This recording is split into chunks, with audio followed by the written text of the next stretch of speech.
Welcome to our YouTube channel. आज इस video में हम ईवीएस पेडागोजी के क्वेश्चंस करेंगे। इम्पोर्टेंट क्वेश्चन है सारे ही। स्टार्ट करते हैं। फर्स्ट क्वेश्चन है, पर्यावरण अध्ययन में शिक्षक के द्वारा बच्चों को स्वयं के आकलन के लिए अवसर देना चाहिए। स्व आकलन है, इसमें हमें बताना है कि जो स्व आकलन है, स्वयं का आकलन वो क्या है। इसमें से जो ऑप्शन है वो हमें चूज करना है। फर्स्ट है सीखने के लिए आकलन, सेकंड है CCE continuous and comprehensive evaluation, मतलब सतत एवं व्यापक मूल्यांकन।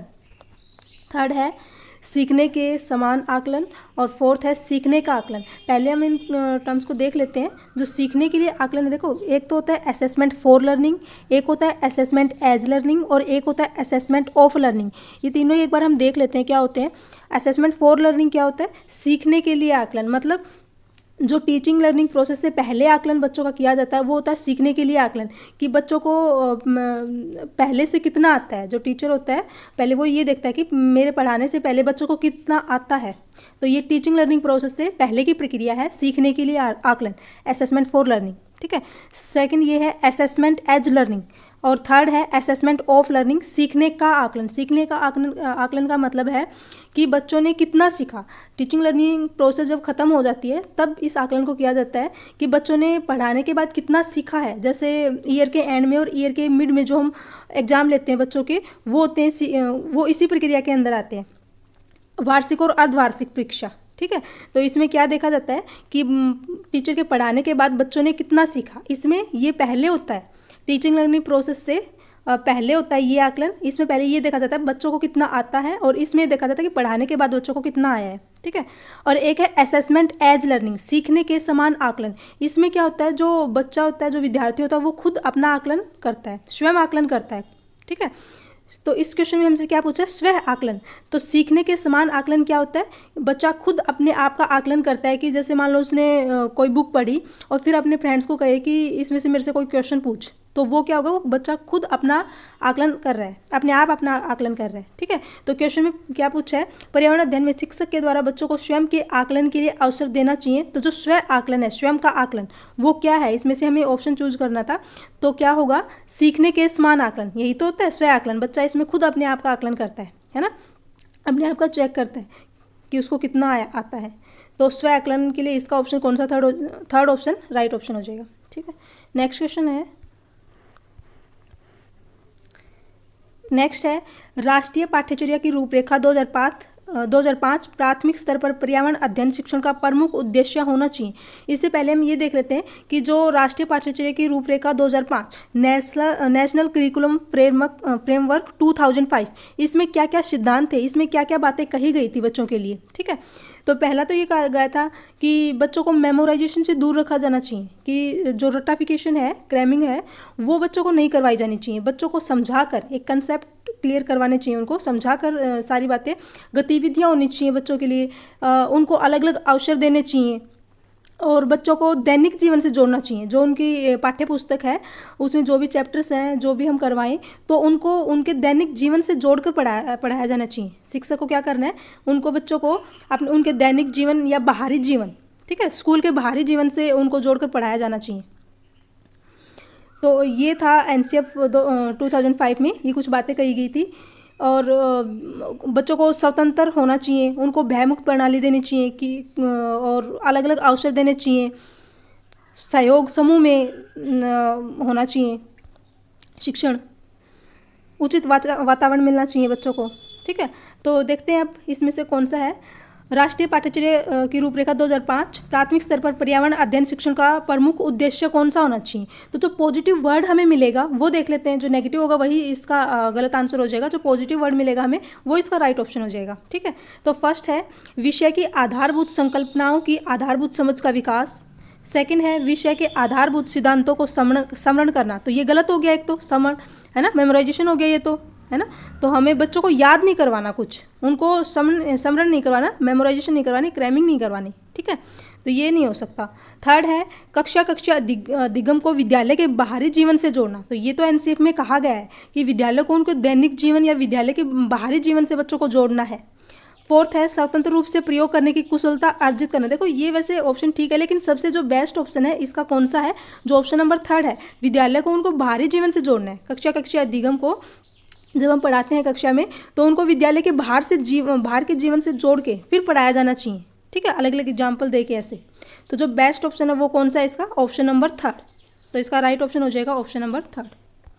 नेक्स्ट क्वेश्चन है, ये देखो इसमें बता रखा है राष्ट्रीय पाठ्यचर्या की रूपरेखा 2005 के मार्गदर्शी सिद्धांत, ज्ञान को स्कूल के बाहरी जीवन से जोड़ा जाए। सेकंड है पढ़ाई को रटन प्रणाली से मुक्त किया जाए, मेमोराइजेशन से।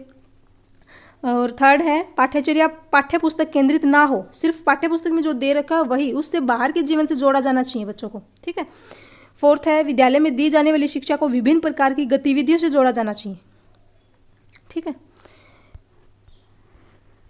नेक्स्ट क्वेश्चन है थर्ड,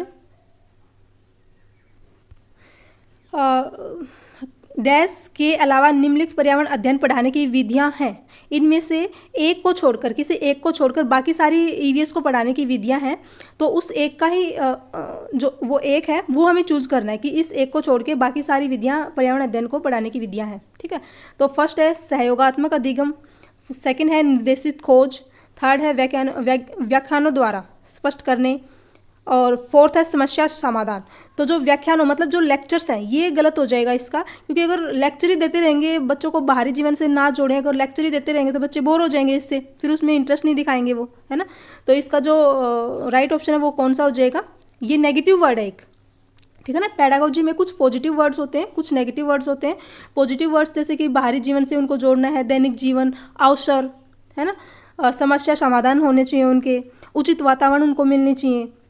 और नेगेटिव वर्ड्स देखें तो जैसे जेंडर बायस्ड आ जाए कहीं, तो ये नेगेटिव वर्ड्स हैं। समरण, उनको मतलब मेमोराइजेशन करवाना, व्याख्या, परिभाषा आ जाए कहीं, तकनीकी आ जाए कहीं, टेक्निकल, ये अगर वर्ड्स आते हैं।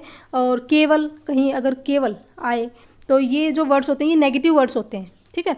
तो यहाँ जो व्याख्या है ये नेगेटिव वर्ड्स है, तो हमें यही बताना था कि इन चारों में से तीन को छोड़ के जो एक है वो इसका राइट ऑप्शन आएगा। तो वो हमारा कौन सा है, व्याख्यानों द्वारा स्पष्ट करते हुए, क्योंकि ये नेगेटिव वर्ड है। अगर हम लेक्चर देते रहेंगे तो बच्चे बोर हो जाएंगे, फिर वो कुछ समझ नहीं पाएंगे। नेक्स्ट क्वेश्चन करते हैं। ये देखो पर्यावरण की विधियाँ भी बता रखी हैं यहाँ, उनको ईवीएस को पढ़ाने की विधियाँ हैं अलग अलग। प्रेक्षण विधि, ऑब्जर्वेशन मेथड, नाम से ही पता चल रहा है ऑब्जर्व करना, है ना, किसी चीज़ को ऑब्जर्व करना। इसमें आसपास की चीज़ें देखना, उनका विश्लेषण करना और अपने अनुभव से चीज़ें सीखना। बच्चे इसमें ऑब्जर्व करते हैं, खुद ऑब्जर्व करते हैं। जब बच्चे खुद ऑब्जर्व करते हैं या अपने हाथ से कोई काम करते हैं तो वो ज़्यादा सीखते हैं। और फिर है नेक्स्ट खेल विधि, इसमें खेल द्वारा बच्चे सीखते हैं। खेल में अगर बच्चे खेलते हैं उसमें कुछ नया सीखते हैं तो वो ज़्यादा सीख पाएंगे। फिर थर्ड है खोज विधि, इसमें बच्चा कुछ नया सीखता है, अपने आप कोई खोज करता है, ठीक है। तो ये कुछ विधियाँ थी ईवीएस को पढ़ाने की। नेक्स्ट है फोर्थ क्वेश्चन है, शिक्षार्थियों का आकलन करते समय पर्यावरण अध्ययन की शिक्षिका को निम्नलिखित में से क्या नहीं करना चाहिए। तो इसमें से हमें नेगेटिव वर्ड देखना है, कौन सा है नहीं करना चाहिए पूछा है ना, तो हमें नेगेटिव वर्ड चूज करना है इसमें से। तो फर्स्ट ऑप्शन हमें दे रखा है बच्चों के कार्य से संबंधित गुणात्मक उल्लेख करना। सेकंड है बच्चों के पूर्व आकलन के साथ तुलना करना। थर्ड है शिक्षार्थियों की सीखने की क्षमताओं को ध्यान में रखकर सूचना दर्ज करना। और फोर्थ है बच्चों के कार्य के केवल कुछ पक्षों पर ध्यान केंद्रित करना। अब यहाँ देखें, जैसे अगर हम देखें तुलना करना, तुलना मतलब अगर किसी और पर्सन से तुलना की जाती है वो गलत है, लेकिन बच्चे का एक विद्यार्थी है उसका खुद के साथ ही तुलना कर रहे हैं यहाँ, तो है ना, तो ये नेगेटिव वर्ड नहीं होगा। तो यहाँ अगर हम देखें, देखो केवल कुछ पक्षों पर ध्यान केंद्रित करना, ये गलत हो जाएगा। बच्चों के कार्य से संबंधित गुणात्मक उल्लेख करना, एक ही बच्चा है मान लो, एक ही अगर ले तो उसका उल्लेख करें, तो अलग अलग बच्चे हैं उनका सबका उल्लेख करें। सेकंड है बच्चों के पूर्व आकलन के साथ उसका जो विद्यार्थी है उसका खुद के साथ ही कर रहे हैं, जो पहले के आकलन है उनके साथ तुलना कर रहे हैं, तो ये गलत नहीं होगा, ठीक है ना। दूसरे जैसे लड़के लड़कियों का कंपैरिजन करें हम, एक बच्चे का दूसरे बच्चे के साथ कंपैरिजन करें, वो गलत हो जाएगा। थर्ड है शिक्षार्थियों की सीखने की क्षमताओं को ध्यान में रखकर सूचना दर्ज करना। और फोर्थ है बच्चों के कार्य के केवल कुछ पक्षों पर ध्यान केंद्रित करना, ये गलत हो जाएगा, है ना, कुछ ही पक्षों पर नहीं, हमें सारे पक्षों को ध्यान में लेकर चलना है। तो इसका जो राइट ऑप्शन है वो कौन सा हो जाएगा, ऑप्शन नंबर 4। नेक्स्ट क्वेश्चन है फिफ्थ, ईवीएस कक्षा में समूह में सीखने का क्या उद्देश्य है। जब हम बच्चों के ग्रुप बना देते हैं समूह में, तो उसका क्या मतलब है, इन चारों ऑप्शन में से हमें एक चूज करना है। छात्रों को आसानी से प्रबंधित करना और वर्कलोड को कम करना गलत हो जाएगा, क्योंकि अगर ये वर्कलोड मतलब टीचर्स अपना खुद का वर्कलोड कम कर रहा है तो ये तो गलत हो गया ना, हमें छात्रों के हित में देखना है, तो ये तो गलत हो जाएगा। लड़के और लड़कियां अलग अलग सीख सकते हैं, यहाँ देखो लड़कों गर्ल्स और बॉयज़ को दोनों को अलग अलग कर दिया, तो ये जेंडर बाइज्ड हो गया, ये भी नहीं हो सकता। थर्ड है कम और उच्च प्रदर्शन करने वाले छात्रों को अलग करना और उपचारात्मक शिक्षण देना, यहाँ भी बच्चों को अलग अलग कर दिया, ठीक है, तो ये भी गलत हो जाएगा। फोर्थ है सहयोग के मूल्यों को लागू करने और एक साथ काम करने के लिए प्रत्येक बच्चे को सक्रिय रूप से भाग लेने और सीखने में सक्षम बनाना, ये ठीक है ना। हमें समूह में सीखने का मतलब देखना था, क्या उद्देश्य है इसका, तो यही ऑप्शन जो फोर्थ ऑप्शन है वो इसका राइट ऑप्शन हो जाएगा। सहयोग के मूल्यों को लागू करना, एक साथ काम करने के लिए प्रत्येक बच्चे को सक्रिय रूप से भाग लेने और सीखने में सक्षम बनाना, ठीक है, तो फोर्थ ऑप्शन इसका राइट आंसर हो जाएगा। नेक्स्ट क्वेश्चन है सिक्स्थ, पर्यावरण अध्ययन की एक अच्छे पाठ्यचर्या को बच्चे के प्रति सही, जीवन के प्रति सही और विषय के प्रति सही होना चाहिए। पाठ्यचर्या की निम्नलिखित विशेषताओं में से कौन सी उपयुक्त आवश्यकता को पूरा नहीं करती, मतलब हमें जो नेगेटिव वर्ड है वो चूज करना है, जो नेगेटिव ऑप्शन होगा वो चूज करना है ना। नहीं करती पूछा है तो इसमें से कोई एक ऑप्शन नेगेटिव मिलेगा, वो हमें देखना है। फर्स्ट है यह भय एवं पूर्वाग्रहों से मुक्त होने के मूल्य को बढ़ावा देती है। सेकंड है यह विषय को एक सामाजिक प्रक्रम के रूप में देखने के लिए शिक्षार्थी हेतु आवश्यक है। थर्ड है यह शिक्षण अधिगम प्रक्रिया पर अधिक बल देती है।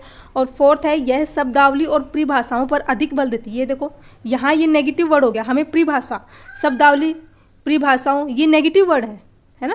उन बच्चों को याद करवाना, परिभाषा, जो व्याख्या, ये सारे नेगेटिव वर्ड हैं, तो इन पे हमें जोर नहीं देना। तो ये जो फोर्थ ऑप्शन है वो इसका राइट ऑप्शन हो जाएगा, बाकी सारे ठीक है। यह भय एवं पूर्वाग्रहों से मुक्त होने के मूल्य को बढ़ावा देती है, बच्चों को भय से मुक्त करना। यह विषय को एक सामाजिक प्रक्रम के रूप में देखने के लिए शिक्षार्थियों हेतु आवश्यक है। थर्ड है यह शिक्षण अधिगम प्रक्रिया पर बल देती है। तो ये गलत हो जाएगा, जहाँ परिभाषा, ये शब्दावली, ये जहाँ वर्ड आते हैं नेगेटिव वर्ड है, तो हमें नेगेटिव वर्ड को चूज करना था। ये ऑप्शन हमारा नेगेटिव है फोर्थ, तो इसका जो फोर्थ ऑप्शन है वो राइट हो जाएगा। नेक्स्ट है सेवंथ, पर्यावरण अध्ययन की पाठ्य पुस्तक में प्रयुक्त भाषा, ये कह रखा है कि जो ईवीएस की बुक है उसमें जो भाषा है, लैंग्वेज है, वो कैसी होनी चाहिए, वो हमें देखना है इसमें कौन सी होनी चाहिए। फर्स्ट है रूखी और बच्चों के द्वारा समझने में कठिन होनी चाहिए, नहीं कठिन नहीं होनी चाहिए, आसान होनी चाहिए। सेकंड है परिभाषाओं पर बल देते हुए औपचारिक बनाई जानी चाहिए। थर्ड है तकनीकी और औपचारिक होनी चाहिए। और फोर्थ है बच्चे की दिन प्रतिदिन की भाषा से संबंध होनी चाहिए। तो देखो कौन सा मिला, यहाँ तो परिभाषा, ये नेगेटिव वर्ड हो गया, यहाँ कठिन हो गया, कठिन नहीं होनी चाहिए। थर्ड है मैंने बताया था टेक्निक, जहाँ वर्ड आता है टेक्निकल, तो ये भी नेगेटिव वर्ड है, तो ये भी नहीं हो सकता।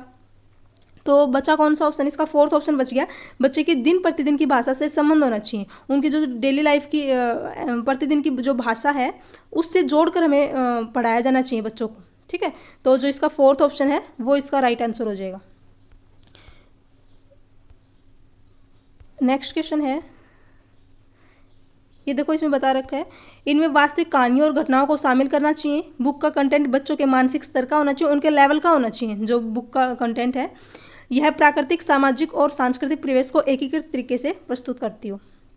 तो ये सारी ही होनी चाहिए ईवीएस की बुक में, ये विशेषताएं। नेक्स्ट है 8th क्वेश्चन, एक पब्लिक स्कूल में प्रत्येक कक्षा में लगभग 2-3 बच्चे विशेष आवश्यकता वाले, स्पेशल नीड वाले बच्चे हैं। कुछ बच्चे शारीरिक या मानसिक रूप से विकलांग, बाधित हैं। ये बच्चे अन्य बच्चों के साथ उसी कक्षा में एक साथ पढ़ते हैं। उपरोक्त पब्लिक स्कूल निम्न में से किसका अनुपालन करता है? समवयस्क शिक्षा, प्रतिपूरक अधिगम, सतत एवं व्यापक मूल्यांकन, CCE कॉन्टिन्यूस कॉम्प्रिहेंसिव इवैल्यूएशन, और फोर्थ है समावेशी शिक्षा। देखो समावेशी शिक्षा क्या होती है, पहले हम ये डिस्कस कर लेते हैं। समावेशी शिक्षा होती है जहाँ हर तरह के बच्चे एक साथ पढ़ते हों, किसी भी तरह का बच्चा हो, चाहे वो मंदबुद्धि हो, कैसा भी बच्चा हो, अंधा हो, मतलब सारे बच्चे उसी में वहाँ एक ही स्कूल में पढ़ते हो, वो होती है समावेशी शिक्षा।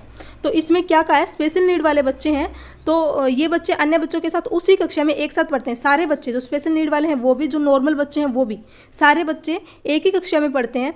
तो उपरोक्त पब्लिक स्कूल निम्न में से किसका अनुपालन करता है? तो समावेशी शिक्षा होगी, क्योंकि समावेशी शिक्षा में ही सारे बच्चे, जितने भी बच्चे हों, हर तरह के बच्चे उसी स्कूल में एक ही साथ पढ़ते हैं, एक ही कक्षा में। तो इसका जो फोर्थ ऑप्शन है वो इसका राइट ऑप्शन हो जाएगा। नेक्स्ट क्वेश्चन है 9th क्वेश्चन, निम्नलिखित में से कौन सी ईवीएस कक्षा में गतिविधि है? हमें ये देखना है कि ये जो इन्वायरमेंटल साइंस की जो कक्षा है उसमें से कौन कौन सी गतिविधियाँ होती हैं।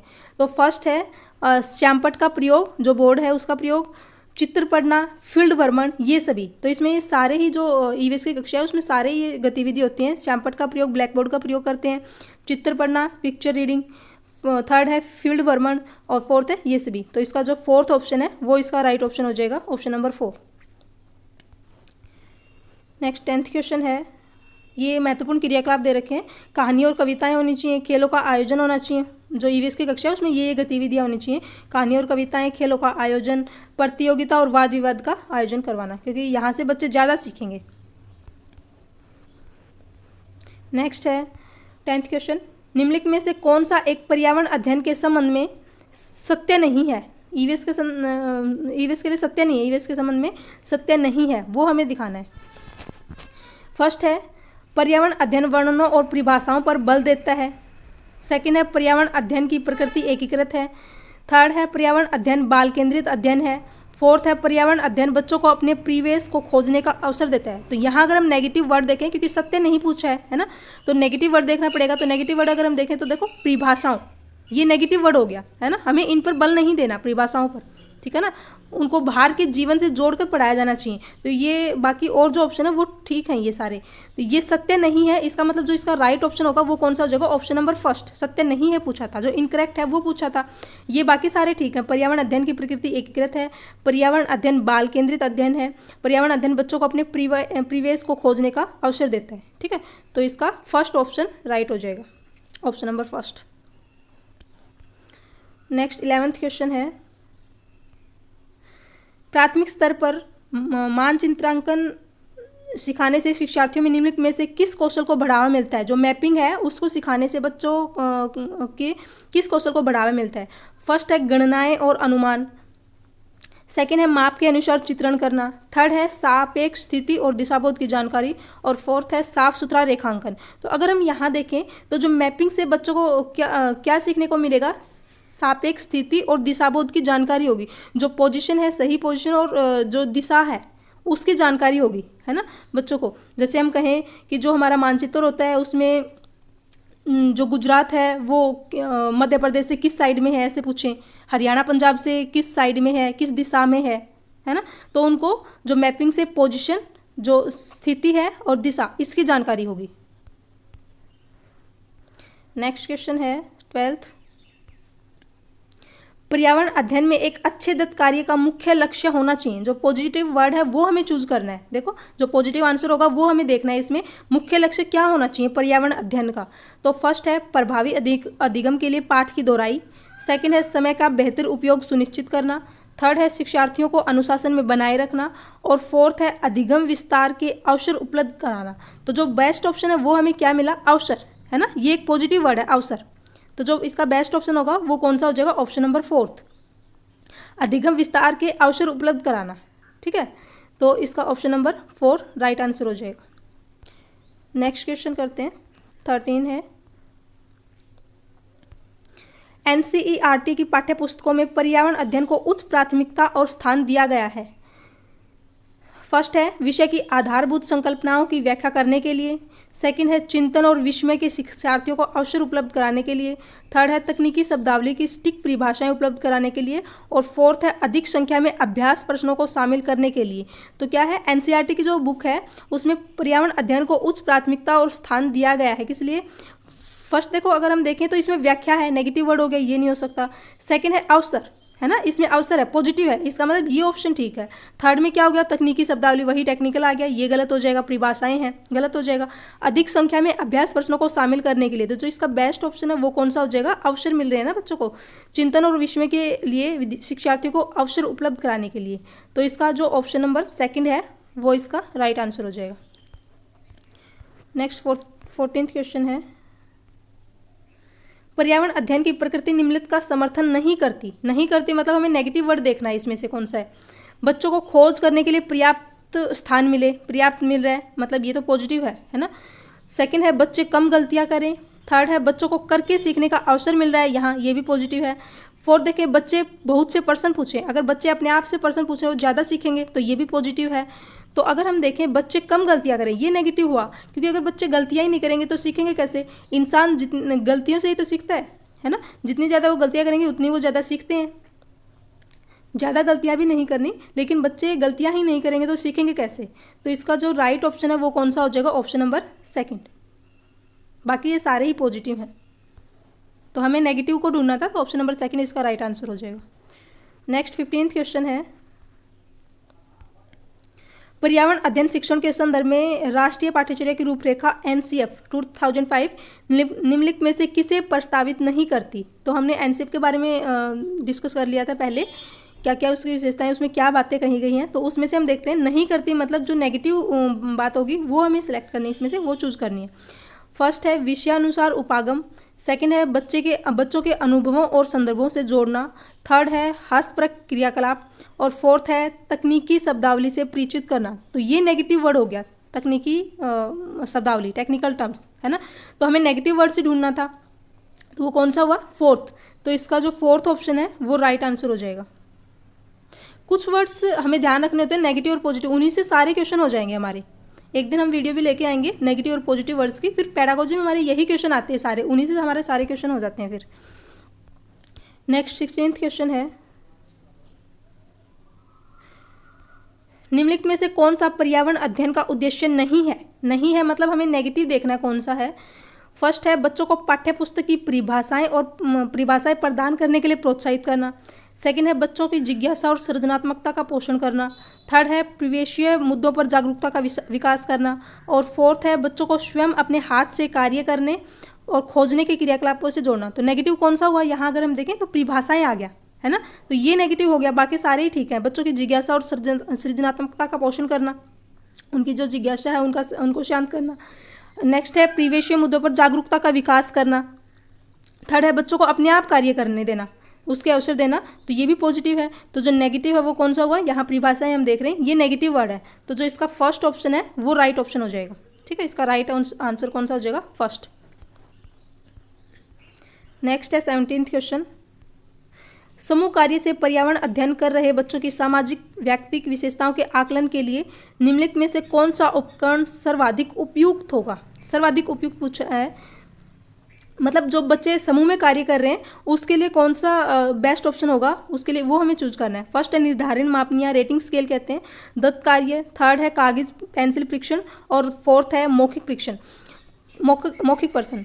जो समूह में बच्चे कार्य करते हैं उनका आकलन करने के लिए हम रेटिंग स्केल का यूज करते हैं, ये हमें ध्यान रखना है। समूह में बच्चे जब कार्य करते हैं तो उनका आकलन करने के लिए हम रेटिंग स्केल का यूज करते हैं। रेटिंग स्केल हमारा स्केल के जैसा है, जैसे हम यहाँ ये हमारे जो बच्चे बिल्कुल बैड कंडीशन है, जिनकी एवरेज कंडीशन है वो हो गए, और जिनकी गुड कंडीशन है वो हो गए, यहाँ इनको हम नाम देते हैं 0, 1, 2 ऐसे। तो इस रेटिंग स्केल से बच्चों का आकलन किया जाता है। जो बच्चे समूह में काम करते हैं ना उनका आकलन किससे किया जाता है? निर्धारण मापियाँ या फिर रेटिंग स्केल कहते हैं, इससे किया जाता है, ये हमें ध्यान रखना है। नेक्स्ट क्वेश्चन है 18th,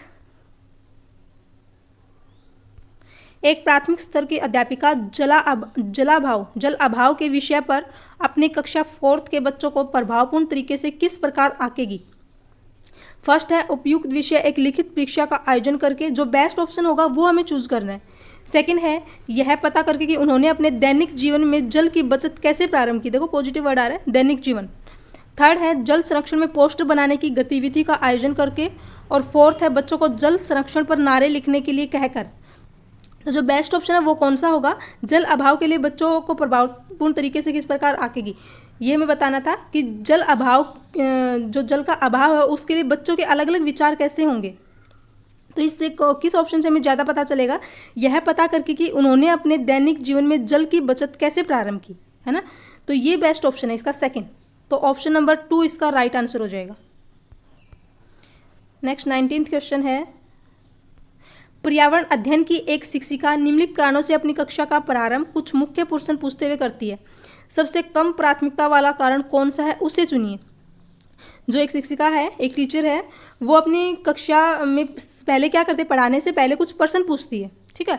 तो उसका मुख्य उद्देश्य क्या है? क्वेश्चन पूछने का मुख्य उद्देश्य उसका क्या है, ये हमें पता लगाना है। इसमें से 4 ऑप्शन में से हमें एक चूज करना है कि वो प्रश्न पूछने का उनका कारण क्या है। फर्स्ट है शिक्षार्थियों का चिंतन सीमित किया जा सकता है, ये तो नेगेटिव हो गया। अगर उनका चिंतन हम सीमित कर देंगे, अगर बच्चों को मतलब आगे कुछ प्रश्न पूछे ना, सीमित करना मतलब कि बच्चों को पहले से ही डरा दिया जाए कि उन्हें कुछ नहीं आता, फिर उनका जो आगे वो सोचने की शक्ति है वो नहीं बताएंगे। अगर मान लो और कोई क्वेश्चन फिर वो पढ़ाएगी, तब और कोई क्वेश्चन पूछेंगे तो बच्चे पहले से ही डर जाएंगे, तो सीमित हो गया। सेकंड है शिक्षार्थियों का चिंतन उद्दीपित किया जा सकता है।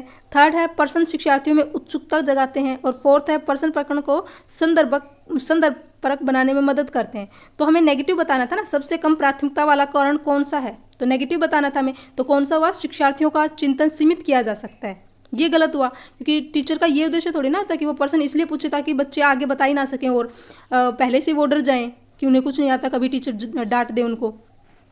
तो फर्स्ट ऑप्शन इसका राइट आंसर हो गया। 20th क्वेश्चन है, किसी क्रियाकलाप के लिए समूह बनाते हुए सामाजिक अध्ययन के शिक्षक को चाहिए कि। फर्स्ट है सभी प्रतिभागियों की सहभागिता और सहयोग सुनिश्चित करे। समूह बनाना है टीचर को बच्चों का, तो उसको क्या करना चाहिए, समूह किस तरीके से बनाना चाहिए बच्चों का। सेकंड है सुनिश्चित करे कि लड़के लड़कियों के समूह अलग अलग हों, गलत हो गया, जेंडर बाइस आ गया। हमें सबको एक साथ लेके चलना है, एक जैसा लेके चलना है हमें। थर्ड है उनके अंकों के अनुसार समूह बनाएं। और फोर्थ है केवल 2 समूह बनाए, प्रत्येक में बहुत से विद्यार्थी हैं, ये भी गलत है।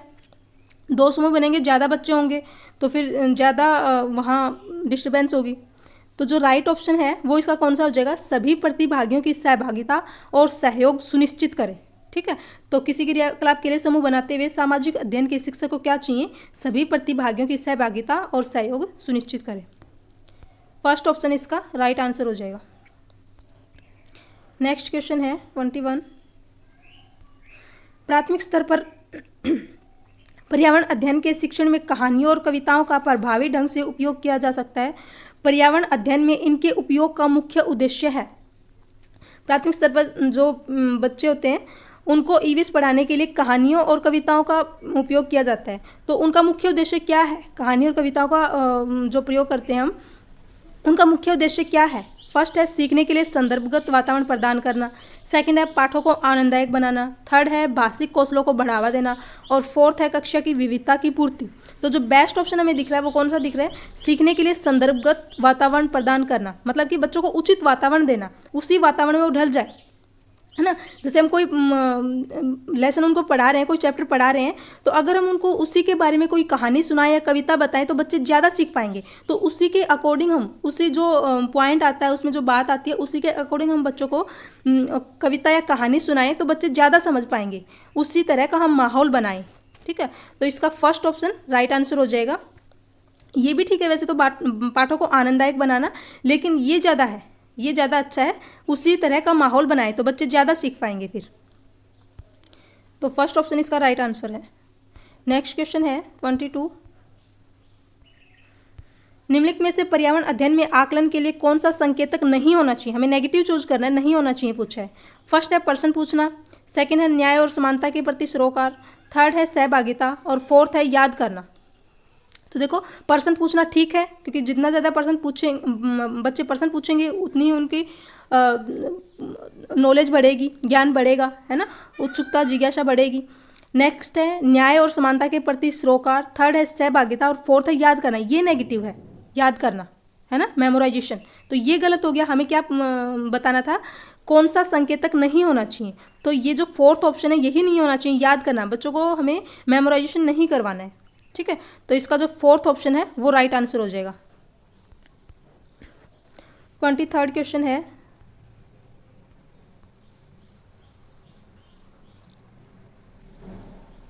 वैकल्पिक ढांचे का क्या अर्थ है।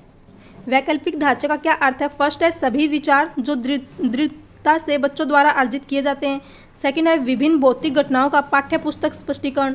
थर्ड है विचार जो अवधारणाओं के औपचारिक रूप से स्वीकृत स्पष्टीकरण से अलग है। और फोर्थ है वर्तमान में वैज्ञानिकों और सामाजिक वैज्ञानिकों द्वारा आयोजित विचार। तो जो वैकल्पिक ढांचे का क्या अर्थ है, जो ऑप्शन नंबर थर्ड है, विचार जो अवधारणाओं के औपचारिक रूप से स्वीकृत स्पष्टीकरण से अलग हो। ठीक है, तो वैकल्पिक ढांचे का क्या अर्थ है, जो ऑप्शन नंबर थर्ड है वो हमारा राइट आंसर हो जाएगा, option number third. Next question है 24, पर्यावरण अध्ययन के शिक्षा शास्त्र के संदर्भ में सिवाय एक को छोड़कर निम्नलिखित सभी वांछनीय अभ्यास हैं।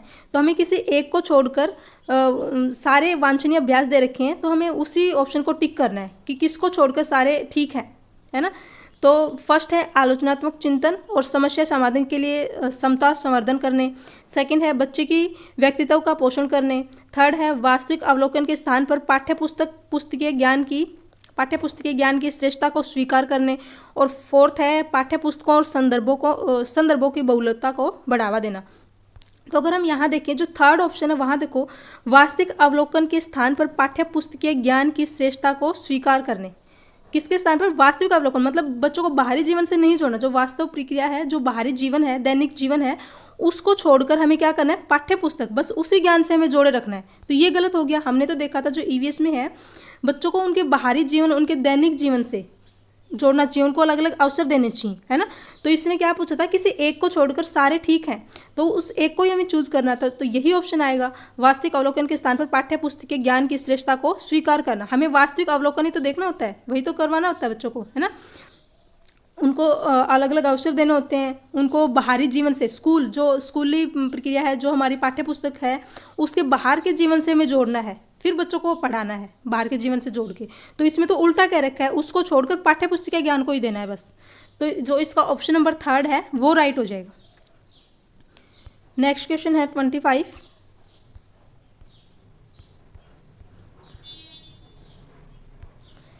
कोमल कक्षा 5th के शिक्षार्थियों को पोषण पर आधारित प्रकरण से परिचित कराना चाहती है। उन्हें फर्स्ट है शिक्षार्थियों से कहना चाहिए कि वे अपने अपने टिफिन बॉक्स खोलें, उसके तत्वों का अवलोकन करें और उसके बाद उन्हें व्याख्या करनी चाहिए। देखो यहाँ जो व्याख्या आई है, ये हम नेगेटिव वर्ड नहीं लेंगे, क्योंकि क्या है, बच्चे खुद अपने आप से व्याख्या करेंगे ना, बच्चे करेंगे। टीचर व्याख्या नहीं कर रहा, टीचर लेक्चर नहीं दे रहा, क्योंकि अगर टीचर लेक्चर देता है, व्याख्या करता है, तो बच्चे बोर हो जाएंगे। हमें उनको उनके वास्तविक जीवन से जोड़ के पढ़ाना होता है। लेकिन यहाँ क्या है, बच्चे खुद पहले अवलोकन करेंगे, पहले खुद ऑब्जर्व करेंगे, खुद देखेंगे, फिर उसके बारे में खुद बताएंगे। तो यहाँ जो ये व्याख्या है, ये नेगेटिव वर्ड नहीं है, ठीक है। नेक्स्ट है श्यामपट्ट पर पाचन तंत्र का आरेख बनाना चाहिए। थर्ड है पोषक तत्वों से भरपूर विभिन्न प्रकार के भोजन के उदाहरण देने चाहिए।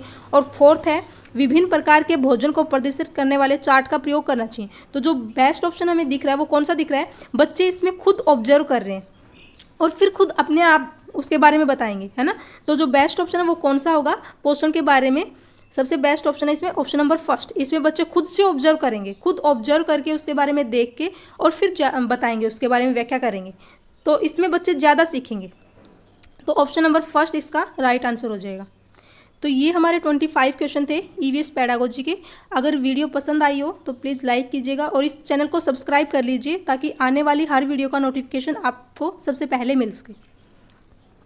Thanks for watching.